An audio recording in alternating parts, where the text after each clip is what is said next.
Assalamualaikum warahmatullahi wabarakatuh. Saya Faris Aditya Ramadan. Saya akan membahas tentang aturan-aturan sistematika penulisan karya ilmiah. Mengapa sih kita harus belajar tentang ini? Karena dalam penulisan karya ilmiah itu tidak semata-mata kita menulis saja, tetapi kita terlebih dahulu harus memahami dulu aturan-aturannya, sistematikanya, susunan-susunan yang ada di dalamnya itu. Nah, mengapa kita harus memahami itu? Karena itu merupakan sebuah kewajiban kita sebelum kita menulis karya ilmiah, agar supaya karya ilmiah yang kita buat nanti itu sifatnya baik dan benar. Nah, atas dasar kaidah-kaidah tersebut, ya, karya ilmiah yang kita buat ketika dibaca oleh pembaca ataupun penguji dengan sifat yang beragam, itu mereka mudah memahaminya. Nah,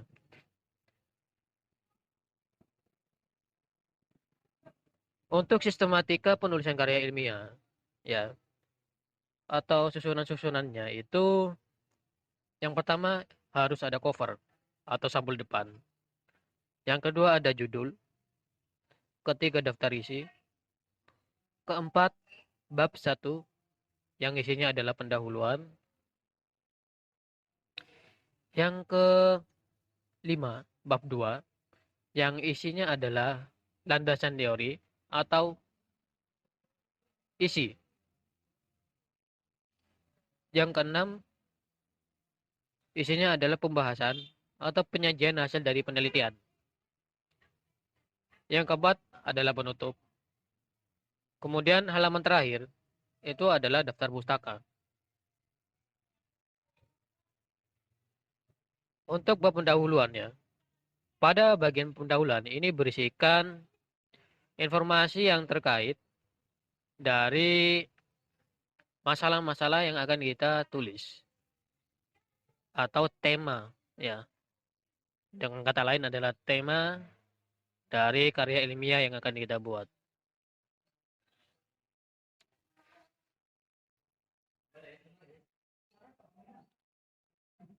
Nah, apa sajakah isi dari pendahuluan?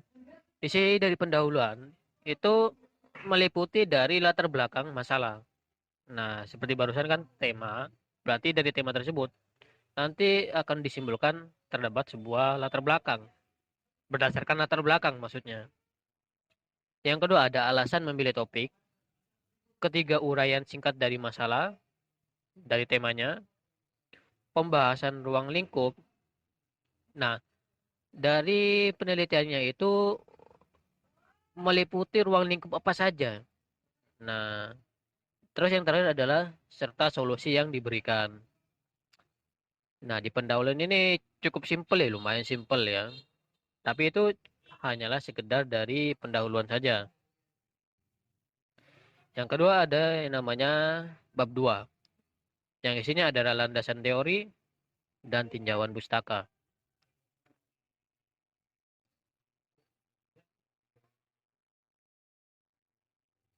Landasan teori itu harus ditulis dengan secara tahapan-tahapan ya, secara tahapan-tahapan penelitian yang terstruktur. Nah, itu wajib.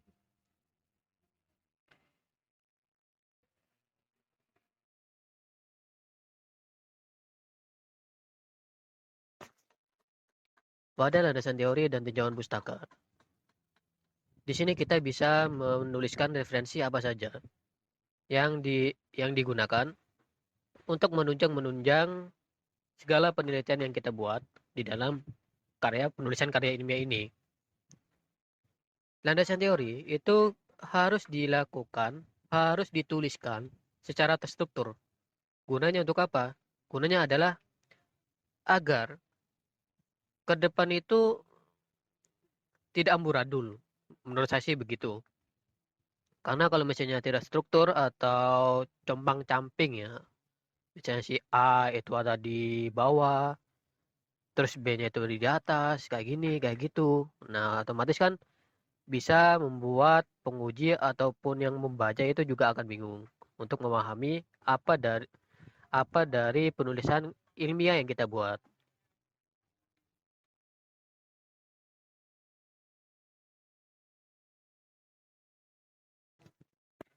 Bab 3 pembahasan. Pembahasan itu berisikan pemaparan penelitian dengan sampel yang diambil dari studi kasus pada bagian pendahuluan. Serta pada pembahasan ini itu memiliki sebuah inti dari penulisan karya ilmiah ya, yang mana isinya itu terdapat pokok-pokok penting yang diambil untuk melakukan penelitian, untuk dilakukannya sebuah penelitian. Apakah penelitian ini menggunakan rumus khusus ataukah berupa kuesioner? Sehingga nantinya studi lapangan itu harus dan perlu untuk dipaparkan dengan jelas. Yang nantinya data ketika ditampilkan dalam studi penelitiannya itu jelas.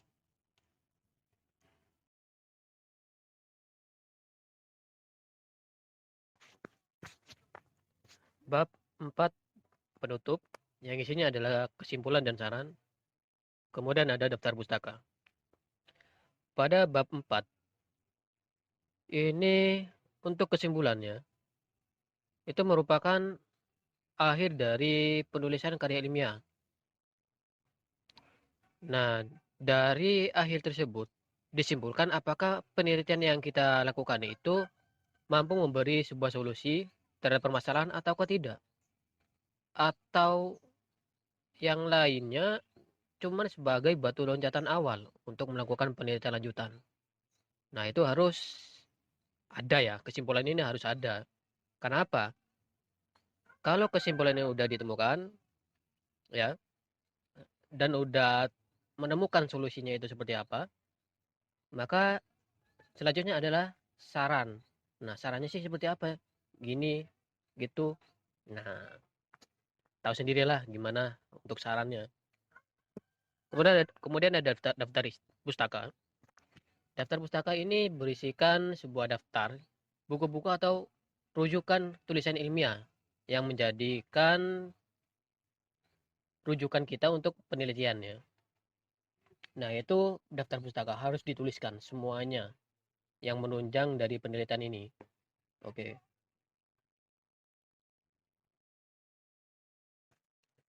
Mungkin itu ya dari sistematika penulisan karya ilmiah yang saya bisa jelaskan sedikit. Selanjutnya ada yang namanya aturan dari penulisan karya ilmiah. Seperti contohnya adalah aturan dari font, spasi, dan ukuran kertas, ukuran margin, bab dan subbab, jarak antar bab, judul artikel, penulisan paragraf, dan penulisan struktur lain. Untuk font, spasi, dan ukuran kertas, ini aturannya adalah kertasnya itu harus A4. Kemudian fontnya itu harus menggunakan Times New Roman. Terus menggunakan ukuran font 12 pixel dan spasi 1 1 apa ini ya? 1 cm palingnya. Kemudian untuk ukuran margin, margin top atau margin atas itu 3 cm, margin bottom itu 4 cm, margin left atau kiri itu 3 cm, margin right atau kanan itu 4 cm. Kemudian ada bab dan subbab, yaitu aturannya adalah penulisan dengan sistem numeral 1 A besar. Tulisan harus di bold atau tebal. Nah, fungsinya adalah kan biasanya judul itu memang harus dipertebal ya untuk penegasan bahwa ini awal dari apa yang kita bahas. Kemudian ada jarak antar bab. Dalam karya ilmiah, penulisan bab baru tidak memerlukan pergantian halaman baru, melainkan diberi jarak 3 spasi. Sedangkan untuk subbab ditulis dengan jarak 2,5 spasi. Dan penulisan kalimat awal diberi jarak 2 spasi di bawah subbab. judul artikel. Untuk judul artikel itu menggunakan huruf kapital atau besar semua. Tulisannya itu harus di bold atau harus dipertebal. Kemudian jenis font time,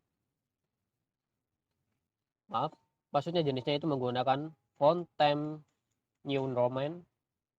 Kemudian untuk posisi judul itu harus di tengah halaman ya. Jangan menggunakan underline atau garis bawah. Yang terakhir adalah penulisan paragraf.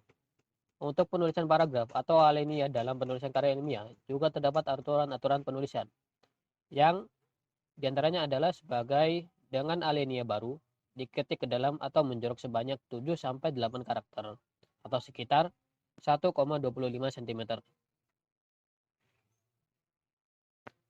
Oke, mungkin hanya itu saja yang bisa saya bahas dan bisa saya sampaikan. Saya memahami dari penjelasan saya itu memiliki banyak kesalahan-kesalahan ya. Nah, atas kesalahan-kesalahan itu saya mohon maaf sebesar-besarnya. Mungkin hanya itu. Sekian dan terima kasih. Assalamualaikum warahmatullahi wabarakatuh.